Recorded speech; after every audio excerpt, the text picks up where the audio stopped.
ciao e benvenuti alla prima diretta dal nostro Dipartimento SOS Turismo Dentale, alla prima puntata che facciamo della nostra web serie televisiva dove affrontiamo l'argomento delle riabilitazioni estreme della bocca, ovvero parliamo di quella malattia che colpisce migliaia di pazienti in Italia e in Europa, che causa la perdita di denti.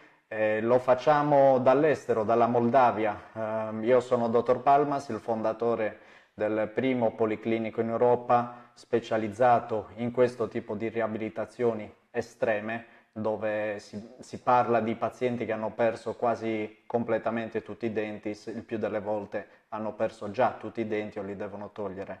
Innanzitutto chi sono e perché questa diretta sulla nostra pagina Facebook.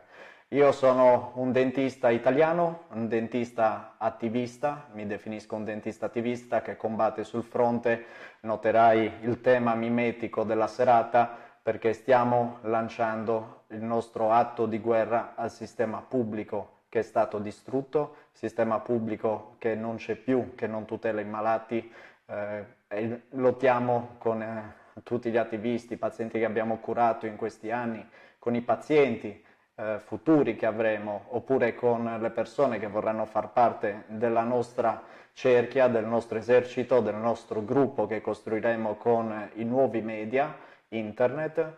Lottiamo per il diritto fondamentale, il diritto umano alla salute, ovvero quello di, se si è malati, essere curati gratuitamente. Prima di tutto ti faccio un background su chi sono. Io sono, come ti ho detto, Dottor Palmas, un dentista italiano, non sono più iscritto ad alcun albo dei medici italiano in quanto non mi riconosco dentro a nessuna di queste categorie, in quanto la professione medica a mio parere ha preso ormai da troppi anni la strada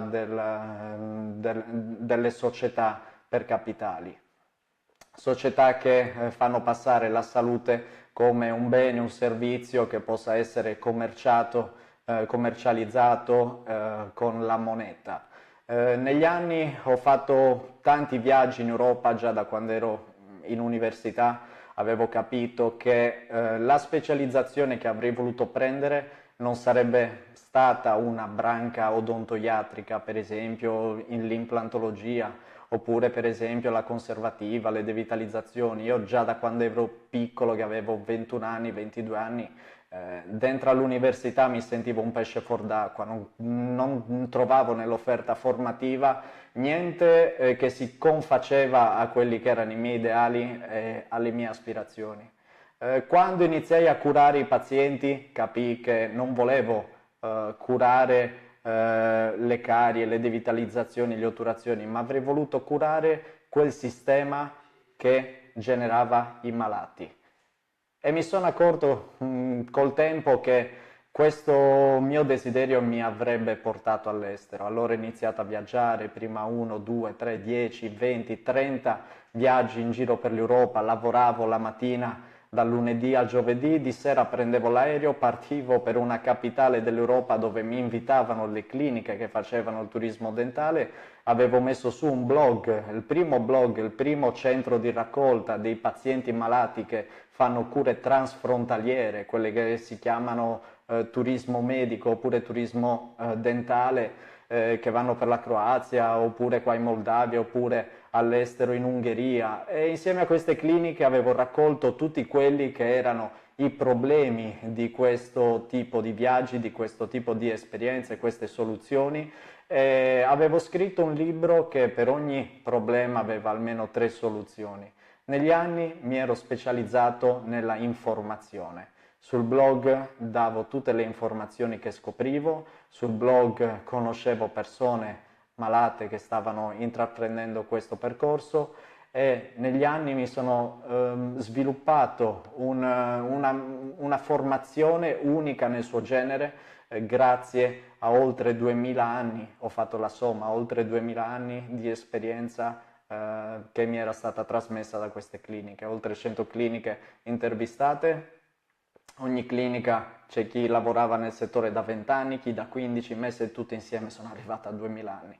Questo libro poi l'ho sviluppato assieme ai migliori team, devo dire, ho conosciuto veramente i migliori team. Questo lungo viaggio in solitario che mi ha portato negli anni necessitava di soldi. Lavoravo come dentista la mattina, per 3-4 giorni a settimana concentravo il mio lavoro e tutti i soldi li investivo in questi viaggi che mi avrebbero aiutato a creare il primo polo in Moldavia, dove poi l'ho realizzato, che avrebbe dato la possibilità di curarsi in maniera sicura, in maniera programmata scientifica, con gli ultimi protocolli ad oggi sulla piazza odontoiatrica, e avrei voluto farlo in maniera diversa, avrei voluto farlo non per fare business o creare un'azienda col solo scopo di fare fatturato, di fare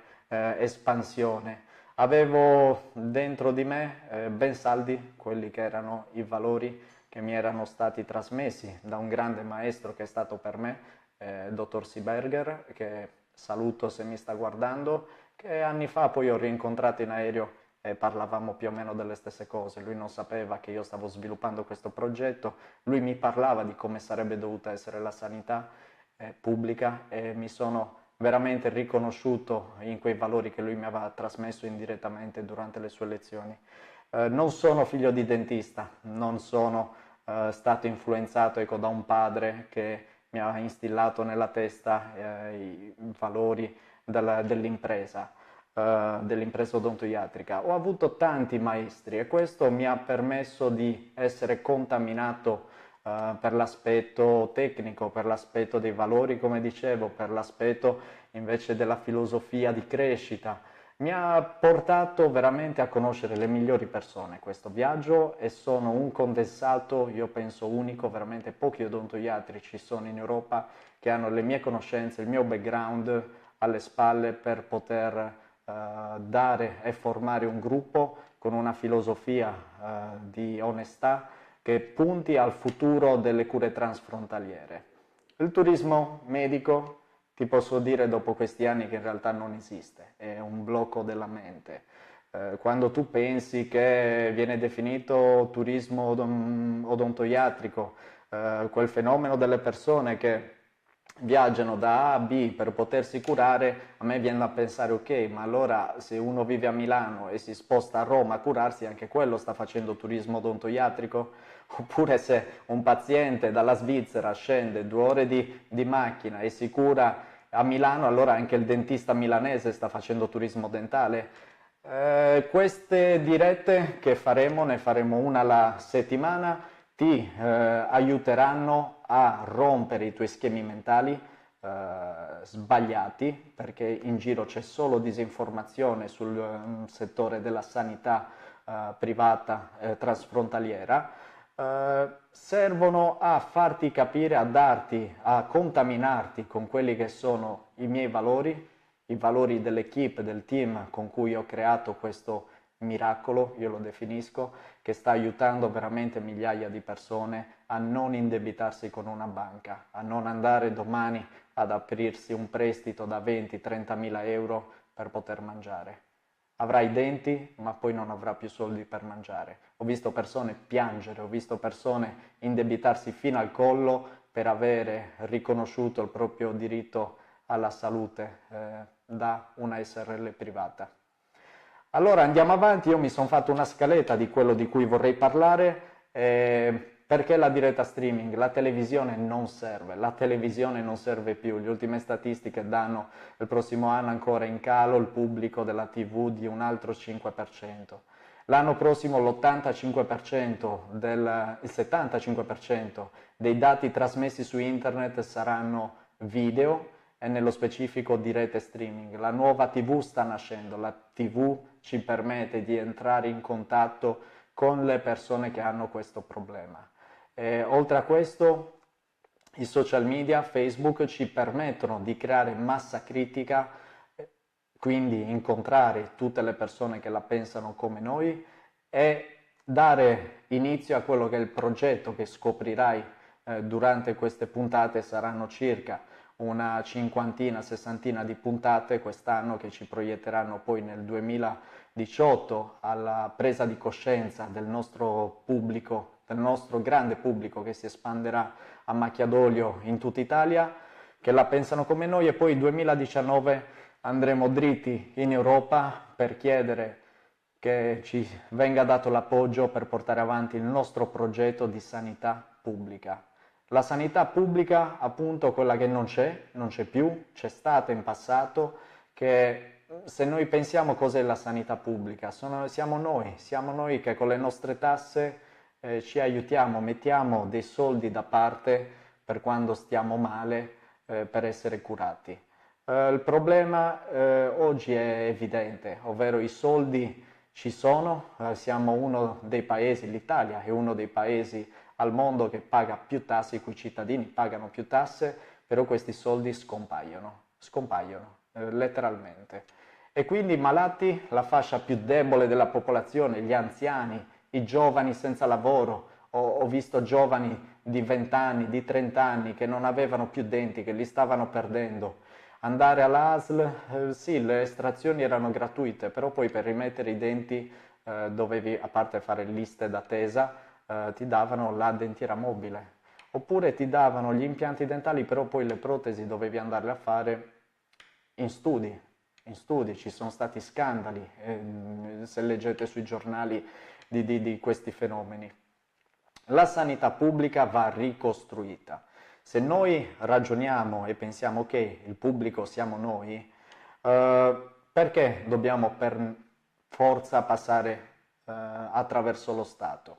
Noi possiamo ai tempi d'oggi costruire gruppi autonomi, gruppi di attivisti che si consorziano e possono avere il servizio odontoiatrico detassato o comunque con una tassazione fortemente agevolata e magari aiutati da dei centri produzione che sono in Europa come il nostro, che possono dare a una certa fetta della popolazione delle cure completamente gratuite. Questo è possibile farlo con i fondi europei. Fortunatamente ci troviamo in una nazione dove i fondi europei qua stanno arrivando in quantità. Non peraltro abbiamo scelto di aprire anni fa qua in Moldavia e non per esempio in Croazia. In Croazia diciamo che ormai non è passato il tempo delle cure trasfrontaliere, ormai i dentisti in Croazia costano quanto il low cost in Italia. Il low cost in Italia sono quelle catene, per esempio, franchising, che hanno dei prezzi cui un impianto dentale si oscilla per esempio tra i 900 e i 1000 euro. In Croazia un impianto dentale costa più o meno quel tanto, in Moldavia costa la metà. E quindi il fenomeno delle cure transfrontaliere non è un fenomeno che finisce, che termina, è piuttosto un fenomeno che si sposta, come ti spiegherò nelle prossime puntate. Si sposta, in passato ci si andava a curare per esempio in Ungheria, poi in Croazia, poi la Romania, ora c'è in Albania, ma parleremo dell'Albania un'altra puntata perché sto vedendo veramente dei disastri dai colleghi che stanno lavorando in Albania. C'è tanta pubblicità perché è un fenomeno ghiotto, Deloitte l'ha definito il fenomeno delle cure mediche come un fenomeno fortemente in crescita, circa il 32% di tasso di crescita annuale su scala mondiale. Gli americani si curano in Centro America, gli australiani si curano in Thailandia, gli europei si curano qua in Moldavia o in Croazia. Non è un fenomeno che va a scomparire, anzi ci sono decine di portali di ricerca dedicati al turismo medico. In Regno Unito ho contato che ci sono circa 140 agenzie di turismo medico, significa che è un fenomeno questo che sta esplodendo e gli anni prossimi lo vedrai esplodere sempre di più. Quindi io che dire, ti do appuntamento a queste prossime puntate, oggi andremo più nel dettaglio su quella che è la nostra filosofia. Siamo in guerra, questa è la verità. Nessuno ti aiuterà se non te stesso. Ci sono migliaia di mutilati nel mondo di cui nessuno parla e sono i pazienti che stanno perdendo pezzi di corpo, denti, osso, la possibilità di mangiare, la possibilità di sorridere con i propri cari, la possibilità di baciare propria moglie e farlo sentendosi delle persone con dignità. Quando si parla di salute si parla di dignità.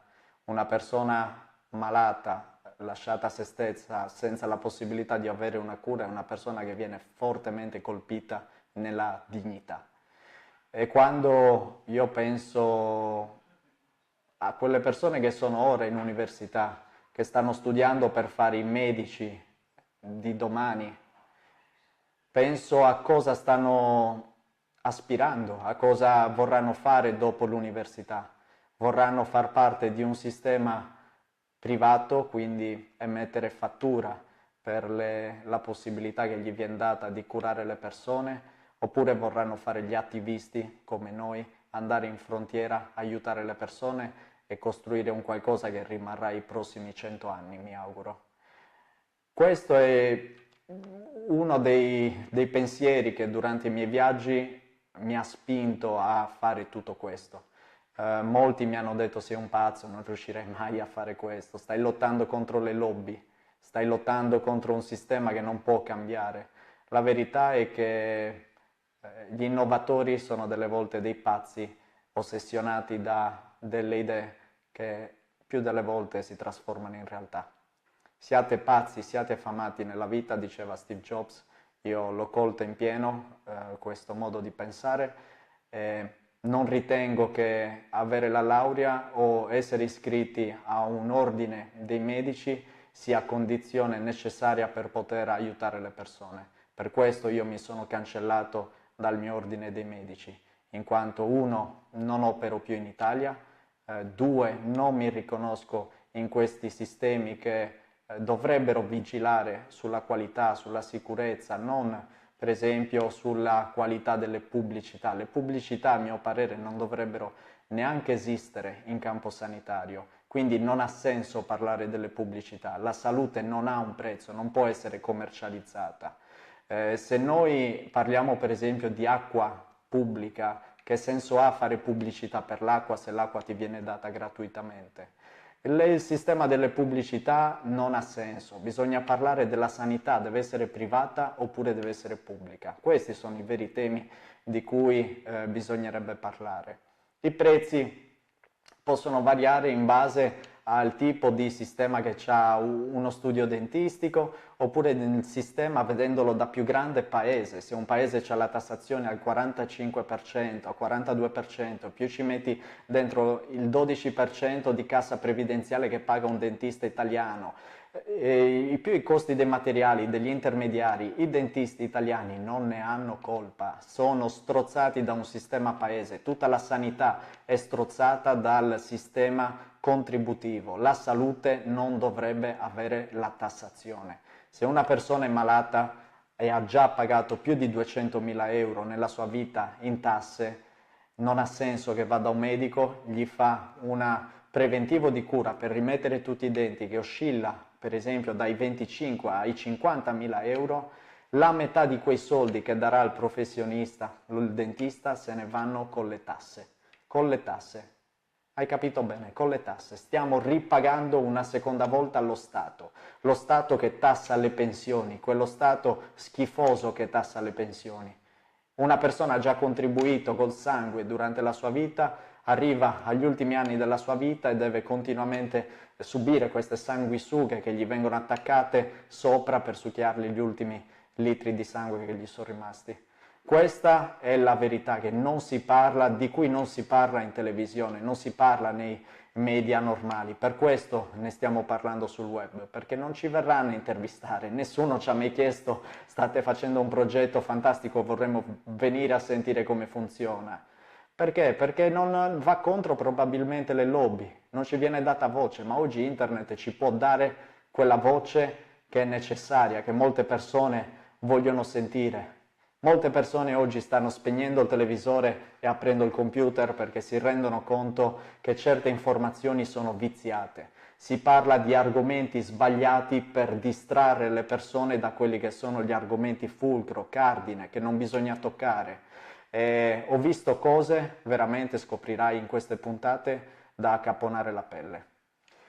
Quelli che sono i malati, i mutilati di cui nessuno parla sono padri di famiglia, sono giovani, sono persone che si stanno guadagnando il pane onestamente con uno stipendio da 1000 euro al mese, se va bene, se ce l'hanno, se non sono disoccupati come i giovani, e che si ritrovano un problema grave di, come dicevo, non poter mangiare. Queste persone hanno bisogno di rifare la bocca completamente bionica, è uno dei trattamenti più complessi che c'è in ambito odontoiatrico, è un trattamento che necessita di essere fatto da equip specializzate in quei tipi di trattamento, perché ci sono tanti problemi che ci possono essere legati al fatto che devono essere utilizzati molti materiali all'interno del corpo umano per poter simulare quella che è la funzione, l'estetica di denti naturali che erano perfetti, con materiali imperfetti. Quindi se noi pensiamo che un impianto dentale può fallire nel 2% dei casi, se mettiamo 10 impianti dentali o 16 siamo già al 32% di rischio, e quindi serve avere delle equip che hanno dei protocolli dedicati alla riduzione di queste probabilità di rischio di fallimento.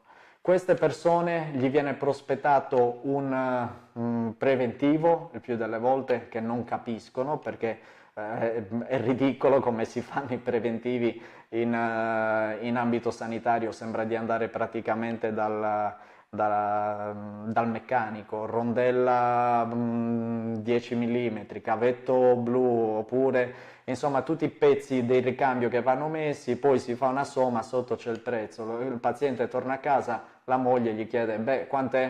7.000 euro, quant'è? 40.000 euro, però non ha capito niente della terapia. Ci sono i malati che si ammalano per un motivo, perché non viene fatta la prevenzione. Questo è il vero motivo di queste somme che si vanno a spendere. Uno Stato attento ai propri cittadini dovrebbe innanzitutto obbligarli ad andare dal dentista, però col premio di dargli la copertura 100% garantita, gratuita, di potersi curare in caso di malattia.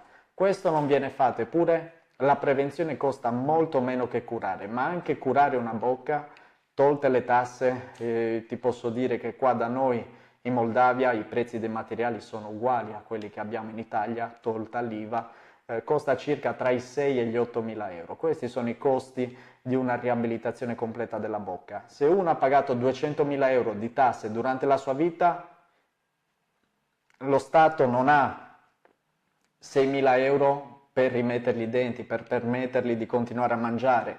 Ti faccio vedere una bocca di un paziente, per esempio, che ha quella che si chiama la piorrea, la parodontite. Questi sono i denti, come vedi ci sono molti spazi neri, molti denti che mancano, l'osso è arrivato ormai a una condizione limite, traccio una linea sulla radiografia che ti dà un'idea di dove si è andato a riposizionare l'osso, un osso che prima stava a questo livello, adesso si sta ritirando verso l'alto. Questo perché succede? Succede perché all'interno della bocca ci sono dei batteri, quindi il paziente non ne ha colpa se ci sono questi batteri, il paziente è suscettibile a questi batteri e le gengive si irritano, è come se l'organismo non riconoscesse più i denti. Il più delle volte dietro a queste storie ci sono problemi di carenza di interleuchina 1, quindi c'è una predisposizione genetica e porta a essere degli invalidi, è come se pian piano si perdesse la vista, solo che questa malattia non viene riconosciuta come malattia invalidante. Queste persone si ritrovano a 30 anni senza denti e quello che gli viene prospettato è lavorare per il resto della propria vita a pagare 20.000 euro per lo Stato in tasse, gli altri 20.000 euro per il dentista, circa 20.000 euro per poter rimangiare, per poter mangiare. Ma questa non è la cosa più grave, ovvero la spesa economica. La spesa di cui nessuno parla è quella biologica. Una bocca ricostruita, una bocca bionica, non si comporterà mai in maniera identica a una dentatura naturale. Saranno pur sempre impianti in titanio, denti in ceramica, in composito, materiali che possono svitarsi, rompersi, scheggiarsi, possono essere persi gli impianti dentali, e soprattutto se non si cura la causa perché una persona ha perso i denti, ci può essere l'alto rischio che il paziente vada comunque con le abitudini viziate, stili di vita errati, a danneggiare questi lavori che fa, e se si rompono un'altra volta a mettersi un altro mutuo. Questi pazienti devono essere tutelati. nessuno li sta tutelando. Se lo Stato avesse veramente a cuore i malati, lotterebbe con gli ordini dei medici per dare stipendi statali ai medici e dargli quindi la possibilità di sopravvivere, di praticare, acquisirebbe i loro studi, li farebbe diventare statali e darebbe loro la possibilità di esercitare le conoscenze che all'università hanno acquisito. Le conoscenze che un medico acquisisce sono patrimonio dell'umanità. La scienza è patrimonio dell'umanità. La scienza che a me permette di poter curare una persona sono le conoscenze acquisite dall'uomo in 1000 e 2000 anni di storia. Questi mi sono stati trasmessi all'università e io li sto mettendo al servizio dei malati facendomi pagare in cambio. Sto sfruttando quelle che sono le conoscenze dell'umanità per fare il lucro. Questo io mi auguro che tra 10 anni non esista più, che ci sia il sistema completamente pubblico in Europa ed è quello che andremo a costruire bussando alle porte dell'Europa ed è quello che faremo con le persone che la pensano come noi. Internet ci permette di raggiungere le persone che hanno il nostro modo di pensare. A noi tutti gli altri non interessano, a noi ci interessa fare gruppo con te se la pensi come noi. Troverai qua di fianco alla diretta streaming un link che ti porta al gruppo Facebook Riabilitazioni Estreme SOS Turismo Dentale, dove dentro faremo convergere tutti gli attivisti che la pensano come noi. Abbiamo bisogno di sviluppare un esercito sul territorio, abbiamo necessità di sviluppare grazie al nostro dipartimento, al nostro centro comunicazioni, tutta quella che è la divulgazione del messaggio e avremo anche l'attenzione del mainstream. L'anno prossimo saremo in tour per l'Italia a presentare il libro che ho scritto, l'ultimo libro che parla proprio di questo, di sanità pubblica, di come dovrebbe essere ricostruita. All'interno di questo libro ci sarà poi un grande regalo, non ve lo anticipo, ci sarà un grande regalo, la prova che si può fare, la prova che si può fare. E quindi ti invito, quando riceverai la comunicazione che saremo nella tua città, ti invito a venire con noi, faremo salire sul palco con i giornalisti, i pazienti che abbiamo curato questi anni, parleremo di problemi reali, vedremo storie reali che abbiamo risolto, di pazienti che abbiamo già curato, vedremo inoltre quelli che sono i punti cardine per potersi curare all'estero in sicurezza e approfondiremo quella che è la nostra filosofia.